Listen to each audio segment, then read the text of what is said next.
Hello and welcome to Sunday. Happy New Year. I hope 2022 is going to be exciting and amazing and everything that you hoped it would be. Um, yeah. I'm not going to get too much into the new year on this particular episode. We are going to have the epilogue next week. This is the last full chapter. And obviously, the epilogue should leave you wanting more. So you can guarantee it's going to end on a cliffhanger next week. And I'll also talk a little bit more about what I'm planning for book four. Um,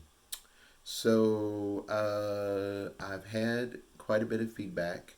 The beta readers have done just fantastic. So thank you for all your reading. Thank you for all your suggestions. Um, the One of the suggestions that I've had, which would make a big difference, is really to split the book into two. So we would have The Gathering as its own book, and then we'd have Coming Back and all the work with the charms, Exchange of Reconciliation, Jason in the Trapped in Stone as the second book. Um, Word wise, it would work out fantastically. You'd have like 260 some odd thousand words, which is a huge book. And that would be The Gathering, and we'd have about 140,000 words on the next book, where Jason comes home. Um, there's So I guess I'm really leaning that way. And if you just want to, for those of you who have been beta readers or haven't given me that suggestion, if you would just leave me a note in the comments below and kind of tell me what you think, that would be great. There are several reasons for it, not the least of which is the paperback readers. The For those of you who like to read in paperback, the the size of the paperback would be like 1,400 some odd pages, which is just insane, and the cost of the book would be almost up over $100.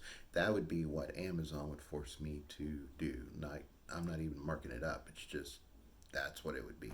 So I feel like, and I do have paperback readers. People do still very much love to read in paperback, and I just feel like that would be overwhelming for them. So I'm just kind of gonna die on the back maybe, and that's one of the big things I'm thinking about for two books.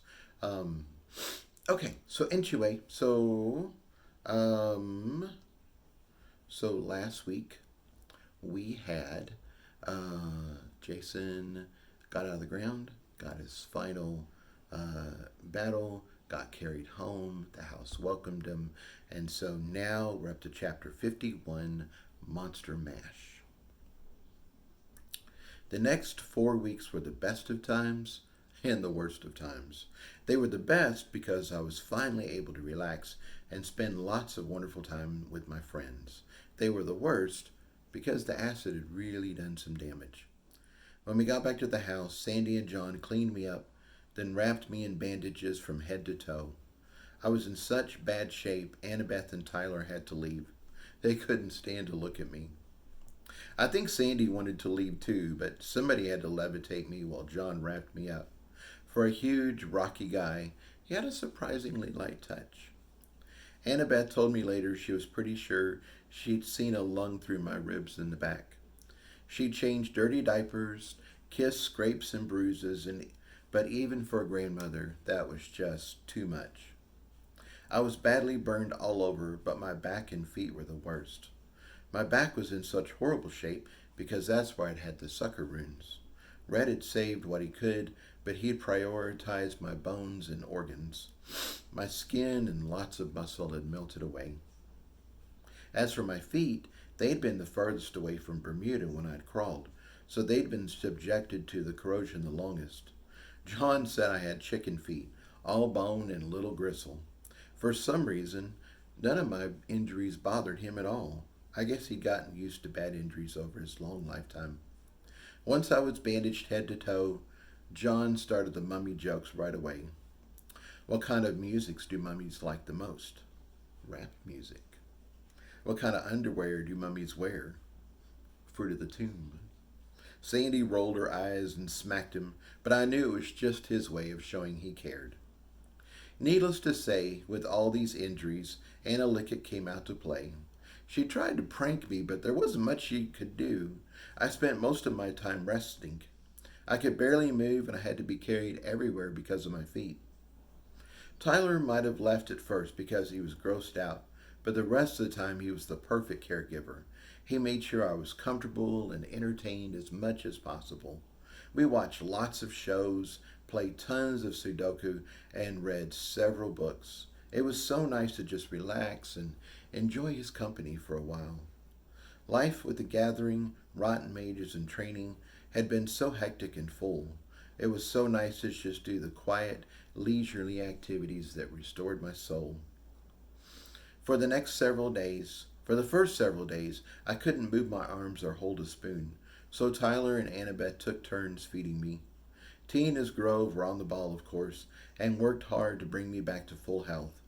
In order to do that, I need energy, nutrients, and all the building blocks of body tissue, so I ate a lot. Like a lot. If my mouth was open, I was probably adding food. It was insane how much I ate. For a regular person with injuries this deep, it would have taken at least a year to recover, maybe longer. They'd have to have surgeries, tons of physical therapy, and probably still not get back all their motor skills. With T, though, I was moving my arms and hands on their own within a week. His healing spores were potent beyond belief, and they put me back together in record time. As John said, T literally had my back. T and the Grove weren't doing all the healing alone.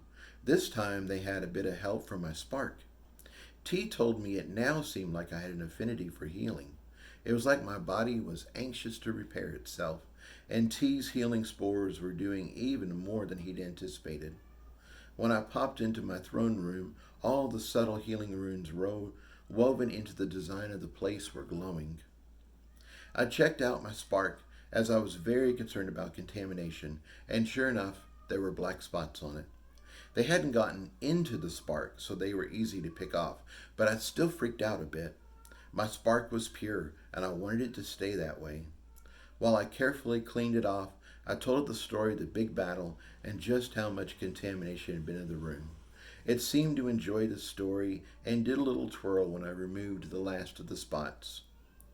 My marks didn't want to be left out of the recovery either. The mark of the Lagerelle soothed my burns with its cool, minty touch and kept the pain down to a manageable level. It was also contributing to my new growth. I could see traces of its leafy green magic running through my skin and muscles. Its magic was densest in my new growth, but it was spreading through the rest of my body too. The mark of the deep earth was also doing something. Its lava magic was in my blood, as well as somewhere else. I couldn't figure out what it was until I started pulling up images of the different body systems on Google. Then I realized it was attached to my nervous system. I told the others, and John quipped I was getting nerves of steel. I wasn't the only one with injuries from the battle. Tyler had run out to rescue me, and he was paying the price for that. He could transform most of his body, so he was able to recover quickly from being tossed around like a ping pong ball and smashed into John. What caused him long-term problems were all the bits of rotten magic he brought back with him. The stolen magic had become embedded in his skin, and it was so intense it kept him from transforming back into his usual self. His aura was powerful, and it gradually cleaned it up, but even a little cluster of rotten capsules took time. So I found myself magically picking at him all the time. I made him swear to open his aura to me, just like Annabeth did when I'd made her matrix. Then, when we were snuggled together, I was bored. I searched for his little acid bombs and diffused them. I kind of felt like I was one of those monkeys picking bugs out of another monkey's fur. It took over a week to get all the crap off Tyler, but I didn't mind. Regular Tyler was so perfect, it made him a little intimidating, even to me. Having Monster Tyler around was actually rather nice. We both looked terrible, and it was fun being hideous together. Since I was a mummy and Tyler was a monster, John teased us we need to figure out how to do the monster mash. I was in terrible pain for the first few days, so that didn't sound like fun at all. But by the end of the week, we'd figured it out. I hadn't had any Tyler time while I'd been buried in the cave, so even through all the injuries, my thunderstick was ready to make some noise. We had to get creative, as I couldn't move, and Tyler had fangs and claws, but he was very gentle and loving. I just laid there and let him take me to the moon and back. I was so happy to be alive and having Tyler love me that I teared up. Tyler thought he'd hurt me, so he quickly stopped and started apologizing profusely. I told him that under no circumstances should he stop making love to me until I had told him to.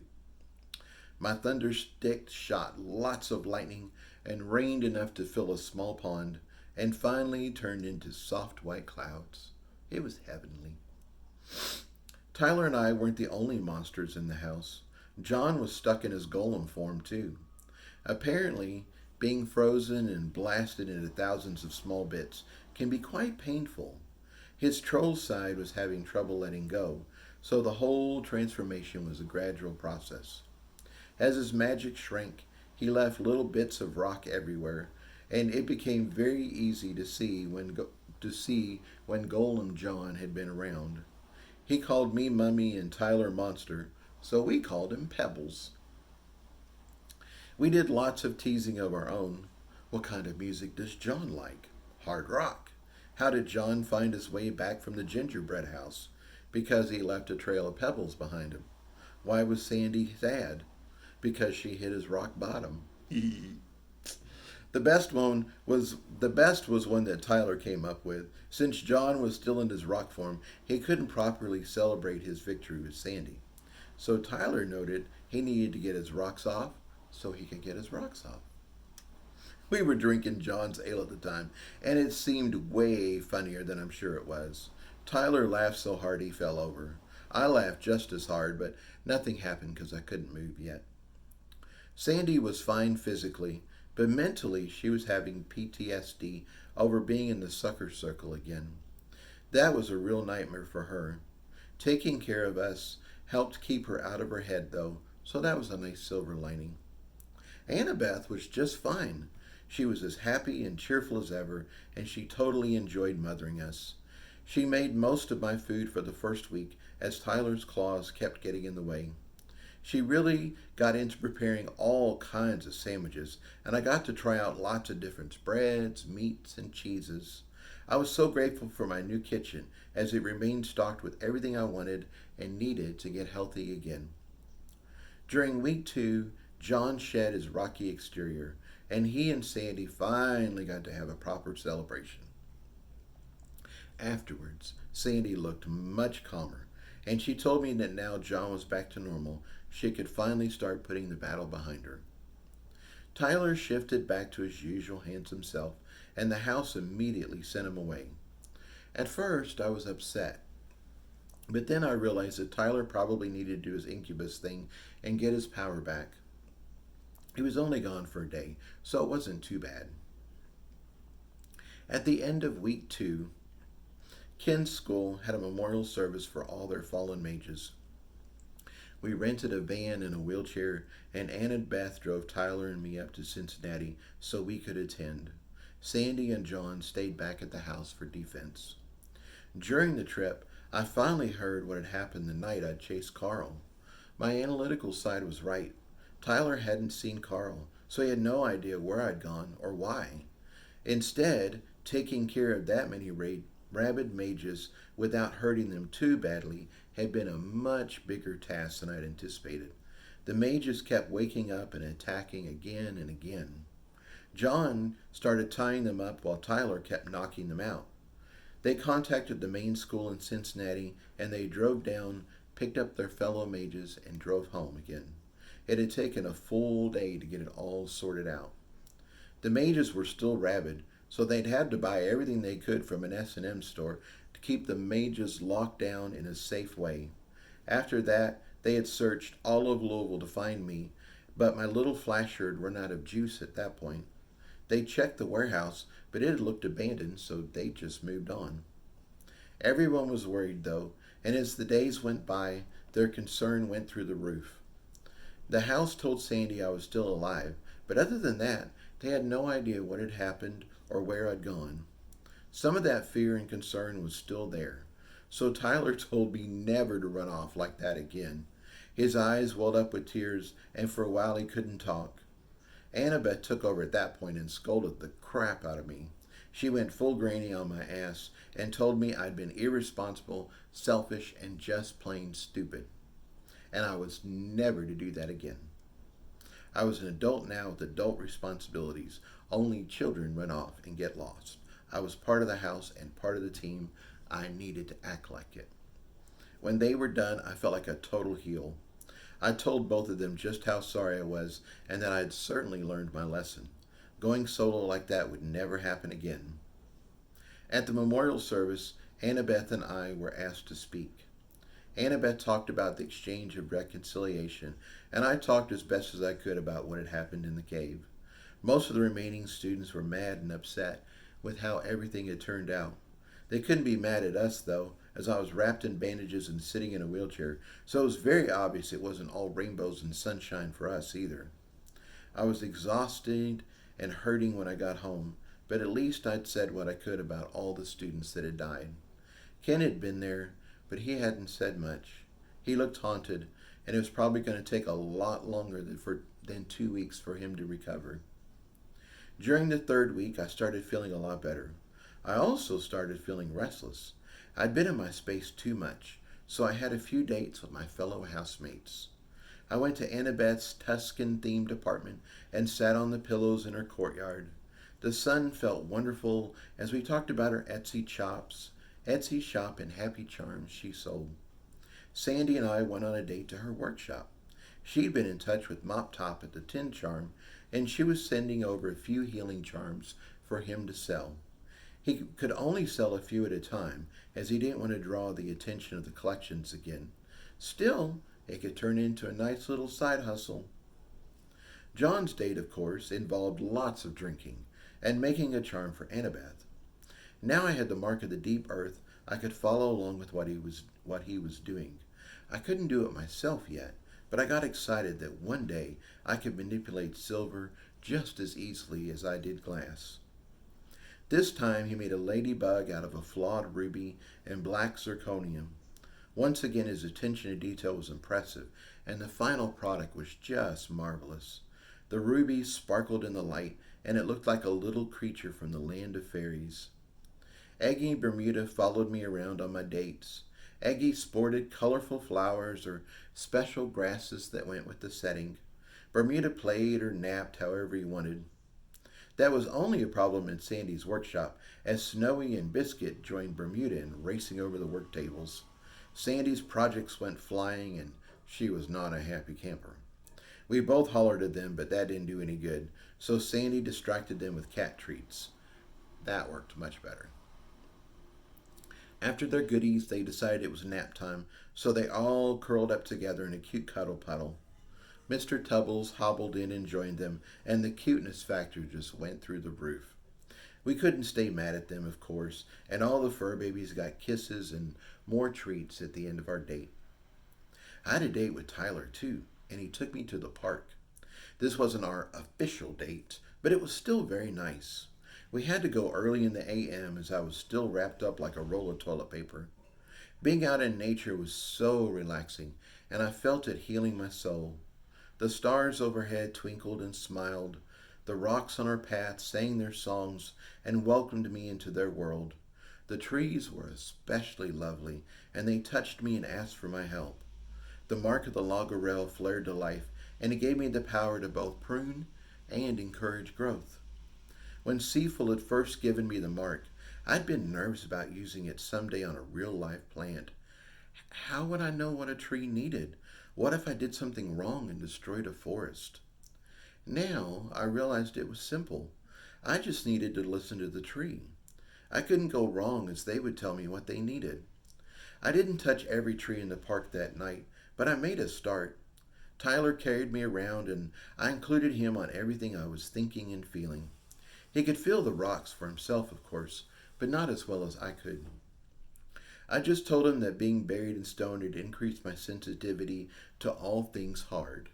He laughed, teased me back, and then one thing led to another.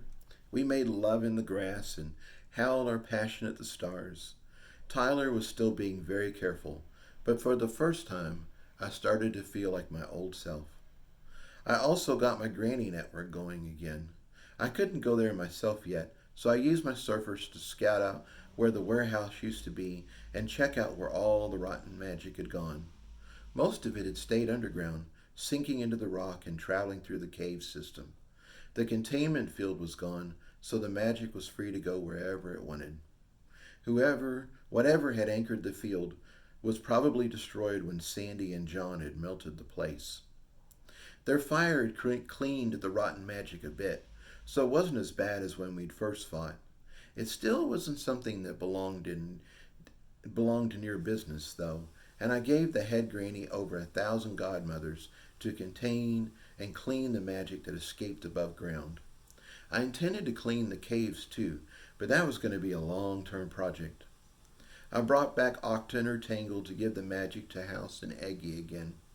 Eggy wasn't anywhere near full yet, and I could always use more Morphos points with the house. I also used some of the magic myself. I made sure Penny was back to full capacity, and I also filled up all 10 of my new surfer dudes.